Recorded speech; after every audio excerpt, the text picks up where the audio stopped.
سیدنا ابراہیم خلیل اللہ علیہ الصلاۃ والسلام کی سیرت کے حوالے سے گفتگو ہو رہی تھی۔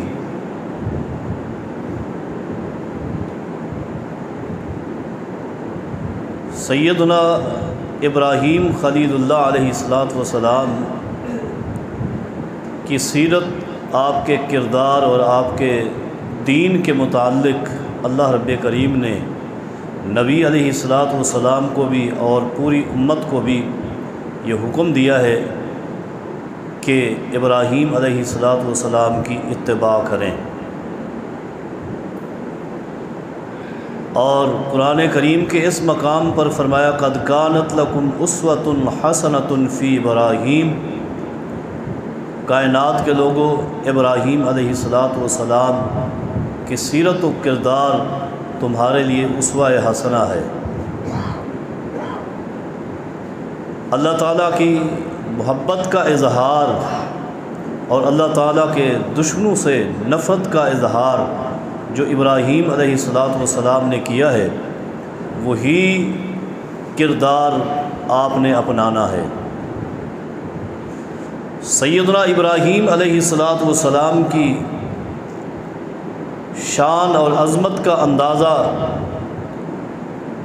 ہم یہاں سے بھی لگا سکتے ہیں کہ ہم روزانہ 5 وقتہ اپنی نمازوں کے اندر جو درود پڑھتے ہیں اسے ہم درود ابراہیمی کہتے ہیں، اس پر اگر ہم غور کریں تو ابراہیم علیہ الصلاۃ والسلام کی سیرت کا جو مقام ہے وہ ہم پر واضح ہو جاتا ہے۔ نبی علیہ الصلاۃ والسلام نے ہمیں یہ جو درود سکھلایا ہے، اللہم صلی علی محمد وعلی آل محمد کما صلیت علی ابراہیم، نبی علیہ الصلاۃ والسلام کے لیے اللہ سے جو رحمت کی دعا کی ہے، سکھلائی گئی ہے امت کو کہ دعا کریں، اس میں تمثیل کے طور پر سیدنا ابراہیم علیہ الصلاۃ والسلام کو پیش کیا گیا ہے کہ اے اللہ، محمد صلی اللہ علیہ وسلم اور ان کی آل پر اس طرح رحمتوں کی بارش نازل فرما جس طرح تو نے ابراہیم علیہ الصلاۃ والسلام پر رحمتیں نازل کی۔ اور آگے چل کر اللہم بارک علی محمد وعلی آل محمد کما بارکت علی ابراہیم، اے اللہ محمد صلی اللہ علیہ وسلم اور ان کی آل پر اس طرح برکتیں نازل فرما جس طرح تو نے ابراہیم علیہ الصلاۃ والسلام پر برکتیں نازل فرمائی۔ تو ایسی عظیم ہستی کی سیرت اور ان کا کردار، اس کے حوالے سے اختصار کے ساتھ گفتگو ہو رہی تھی۔ بات یہاں پر پہنچی کہ قوم کو بھی تبلیغ کی، باپ کو بھی تبلیغ کی اور حاکم وقت کو بھی تبلیغ کی، لیکن کوئی اثر نہ نکلا۔ یہاں بھی ایک نقطہ ہم نے یاد رکھنا ہے کہ تبلیغ کرنا انبیاء اور علماء کا مشن اور ان کی ڈیوٹی ہے۔ کسی کو دین پر لے کر آنا اور چلا دینا یہ ان کی ڈیوٹی نہیں ہے، تبلیغ ڈیوٹی ہے۔ ہدایت اللہ رب کریم کے اپنے ہاتھ میں ہے، وہ جسے چاہتا ہے ہدایت دیتا ہے۔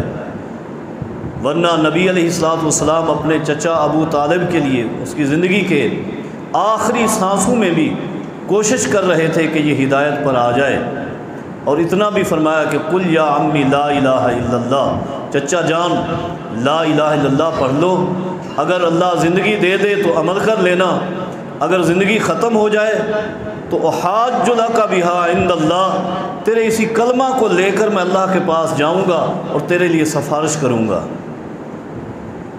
لیکن ہدایت نہ مل سکی۔ اللہ رب کریم نے قرآن کریم نازل کر کے اپنے پیغمبر کو سمجھا دیا، انک لا تہدی من احببت ولکن اللہ یہدی من یشاء، اے میرے پیغمبر آپ جسے چاہیں ہدایت مل جائے، ایسا نہیں ہو سکتا، ہدایت اللہ دیتا ہے۔ تو ابراہیم علیہ الصلاۃ والسلام نے اسی طرح کی کوشش کی، باپ پر، قوم پر، وقت کے حاکم پر، لیکن ان پر اثر نہ ہوا۔ اللہ تبارک و تعالیٰ کی طرف سے سیدنا ابراہیم علیہ السلام کو اب حکم ہوا ہے وطن چھوڑنے کا، ہجرت کرنے کا۔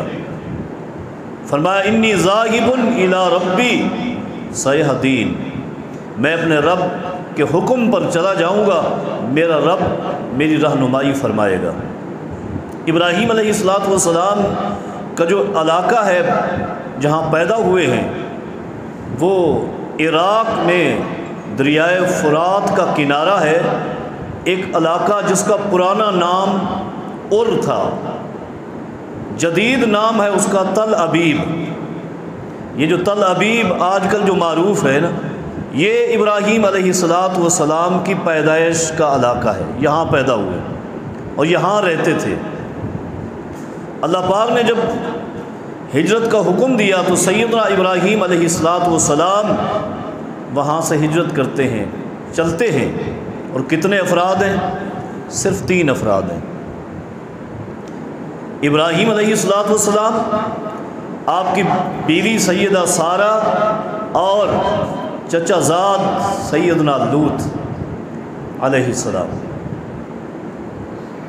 بس یہ آپ کے ساتھ ہے۔ وہاں سے چلے ہجرت کر کے قریب ایک علاقہ تھا حران، وہاں پہنچے۔ وہاں ابراہیم علیہ السلام نے اپنے گزر بسر کے لیے بکریاں اور بھیڑیں پال رکھی تھیں۔ میں عرض کرتا چلوں کہ تمام انبیاء علیہ السلام کی سنت ہے بکریاں چرانا، تمام انبیاء نے بکریاں چرائی، ابراہیم علیہ السلام نے بھی بکریاں چرائی۔ اور پھر اسی علاقے میں تبلیغ کی ڈیوٹی سیدنا لوط علیہ السلام کو دی اور اس علاقے کو بھی چھوڑا اور چل دیے مصر کی طرف۔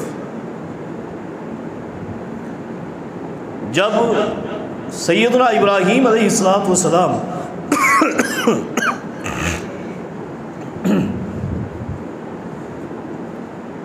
مصر میں پہنچے، مصر کا جو بادشاہ تھا، حاکم وقت تھا، اس کو ان دنوں فرعون کہا جاتا تھا۔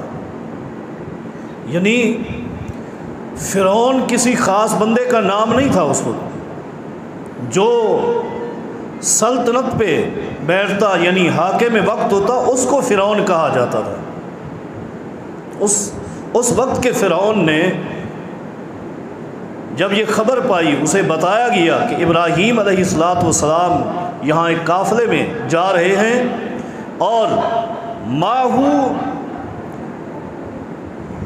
امرأۃ احسن النساء، اس کے ساتھ ایک عورت ہے جو بڑی حسین ترین ہے، بڑی خوبصورت ہے۔ صحیح بخاری کے الفاظ ہیں، اس ظالم اور جابر بادشاہ نے ابراہیم علیہ السلام کو بلایا۔ ابراہیم علیہ السلام جب وہاں پہنچے تو اس نے پوچھا تیرے ساتھ کون ہے؟ سیدنا ابراہیم علیہ السلام نے فرمایا اختی، میرے ساتھ میری بہن ہے، میرے ساتھ میری بہن ہے۔ اس نے واپس بھیجا اور کہا کہ اس کو میرے پاس بھیج دیں۔ اب بعض شارحین نے یہاں لکھا ہے کہ ابراہیم علیہ السلام نے بہن اس لیے کہا کہ انہیں شاید معلوم تھا کہ اگر بہن یا محرم رشتہ کوئی کسی کے ساتھ ہو تو وہ اس کو تنگ نہیں کرتا، اس لیے انہوں نے بہن بتایا۔ بہرحال حدیث میں یہ وضاحت نہیں ہے۔ ابراہیم علیہ السلام جب واپس آئے، سیدہ سارہ کو بھیجا بھی اور ساتھ ہی کہا کہ میں نے اسے کہا ہے کہ میرے ساتھ میری بہن ہے، فلا تکذبی حدیثی، میری بات کو جھوٹا نہیں کرنا، تو نے بھی یہی کہنا ہے، اس لیے کہ سن ما علی الارض غیری و غیرکی مؤمن، آج اس پورے خطے میں، پورے علاقے میں تیرے اور میرے علاوہ کوئی مومن نہیں ہے، اور انما المؤمنون اخوۃ، مومن اور مسلمان آپس میں بہن بھائی ہوتے ہیں، اس نسبت سے میں نے یہ کہا ہے۔ اور ویسے بھی نبی علیہ السلام سیدنا ابراہیم علیہ السلام کے ساتھ سیدہ سارہ کا جو رشتہ تھا وہ ان کے چچا کی بیٹی تھی، چچا زاد بہن، اردو میں ہم اسے چچا زاد بہن ہی کہتے ہیں۔ تو ابراہیم علیہ السلام یہ بتا کر آ گئے، اب سیدہ سارہ چلی گئی، ابراہیم علیہ السلام قربان جائیں، بیوی کو بھیج دیا اور خود کیا کرتے ہیں، خود وضو کیا اور مصلی پہ کھڑے ہو گئے، نماز پڑھنے لگ گئے۔ یا ایھا الذین آمنوا استعینوا بالصبر والصلاۃ، اے ایمان والو اللہ سے مدد مانگو صبر کر کے اور نماز پڑھ کے۔ ابراہیم علیہ السلام نے مصلی بچھا دیا، نماز شروع کر دی اور اپنی عزت کی حفاظت کے لیے اللہ سے دعائیں مانگنا شروع کر دی۔ سیدہ سارہ علیہ السلام وہاں پہنچی، صحیح بخاری کی ایک روایت میں الفاظ ہیں، وہاں پہنچنے کے بعد سیدہ سارہ نے وضو کیا، 2 رکعت نماز پڑھی، 2 رکعت پڑھنے کے بعد سیدہ سارہ نے بھی دعا شروع کر دی۔ وہ ظالم بادشاہ جب سیدہ سارہ کے قریب آتا ہے، صحیح بخاری کے ایک روایت کے الفاظ ہیں کہ زمین نے منہ کھولا، زمین میں اس کے پاؤں، اس کی ٹانگیں اللہ نے گاڑ دی، زمین میں دھنسنے لگ گیا، بدکاری کا ارادہ لے کر جب آیا زمین میں دھنسنے لگ گیا۔ اور ایک روایت کے الفاظ ہیں کہ فَأُخِذَ بِيَدِهِ، اس کے ہاتھ شل ہو گئے۔ اب دونوں باتیں ٹھیک ہیں، اللہ رب کریم نے اس پر ایسا عذاب مسلط کیا کہ تاکہ وہ قدم بھی آگے نہ بڑھا سکے، پاؤں زمین میں دھنستے چلے گئے اور ہاتھوں سے بھی کوئی غلط حرکت نہ کر سکے، ہاتھ بھی شل ہو گئے۔ اللہ نے دونوں طرف سے اس پر عذاب مسلط کیا، اور کیوں کیا؟ اس لیے کہ ایک تو ابراہیم علیہ السلام نے اللہ سے کال ملائی ہوئی تھی، اور سیدہ سارہ علیہ السلام نے وضو کرنے کے بعد 2 رکعت نماز پڑھی، اور نماز پڑھنے کے بعد جو دعا کی، ان کی دعا صحیح بخاری میں مرقوم ہے۔ سیدہ سارہ علیہ السلام فرماتی ہیں اللہم ان کنت آمنت بک وبرسولک واحسنت فرجی الا علی زوجی فلا تسلط علی الکافر۔ اے اللہ تیرے علم میں ہے، تو جانتا ہے میرے دل کو، میرے دل کی بات یہ ہے، ان کنت آمنت بک، اے اللہ تیرے علم میں ہے اگر میں تیری ذات کے ساتھ ایمان میں سچی ہوں، میرا ایمان تیرے ساتھ سچا ہے، وبرسولک، اور تیرے رسول ابراہیم علیہ السلام کی ذات پر بھی میرا ایمان اگر سچا ہے، تو اے اللہ دوسری بات یہ بھی سن، تو جانتا ہے وَأَحْسَنْتُ فَرْجِي إِلَّا عَلَى زَوْجِي، میں نے اپنی پوری زندگی اپنی شرمگاہ کی بھی حفاظت کی ہے، اس کا گواہ بھی تو ہے اللہ۔ 3 نقطے سیدہ سارہ نے سامنے رکھے، اے اللہ تیری ذات پر میرا ایمان پختہ ہے، تیرے رسول پر میرا ایمان پختہ ہے، عقیدہ مضبوط ہے، عقیدے کے بعد عمل کی بات ہے، عمل کی بات میں فرمانے لگی کہ میں نے پوری زندگی اپنی شرمگاہ کی، اپنی عزت کی، ناموس کی بھی حفاظت کی ہے، اے اللہ یہ ساری چیزیں تو جانتا ہے، اب التجا یہ ہے فلا تسلط علی الکافر، اے اللہ مجھے اس کافر سے محفوظ رکھ۔ بس یہ الفاظ کہے، اللہ نے زمین میں دھسا بھی دیا، ہاتھ بھی شل ہو گئے۔ اس نے کیا کہا؟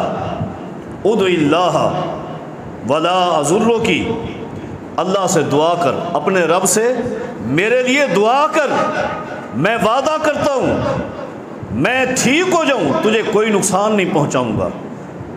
اب سیدہ سارہ علیہ السلام نے ایک دوسری دعا کی ہے، یہ الفاظ بھی نوٹ کریں۔ سیدہ سارہ فرماتی ہیں اللہم ان یمت یقال قتلتہ، اے اللہ اس کو صحیح کر دے، یہ وعدہ کر رہا ہے، اس کو درست کر دے، کیوں؟ اے اللہ اگر تو نے اس کو موت دے دی، تو نے پکڑ لیا ہے، اگر تیری پکڑ میں یہ مر گیا، میں باہر چلی جاؤں گی، میرے اوپر اور میرے شوہر پر مقدمہ ہو جائے گا کہ قاتلت ہو، اس سارا نے اس کو قتل کیا ہے۔ سیدہ سارا کی زبان سے جب یہ جملے نکلے، اللہ نے اس کو زمین سے بھی نکال دیا اور ہاتھ بھی صحیح ہو گئے۔ وہ غدار تھا، وہ پھر آگے بڑھنے کی کوشش کرتا ہے، اللہ رب کریم نے دوبارہ وہی سزا دی۔ حدیث میں الفاظ ہیں او اشدہ، اس سے بھی زیادہ اللہ نے سخت پکڑ کی، اللہ نے اس سے زیادہ سخت پکڑ کی۔ کیوں؟ جب آگے بڑھنے لگا سیدہ سارہ نے دوبارہ دعا کی، اللہم ان کنت آمنت بک وبرسولک واحسنت فرجی الا علی زوجی فلا تسلط علی الکافر۔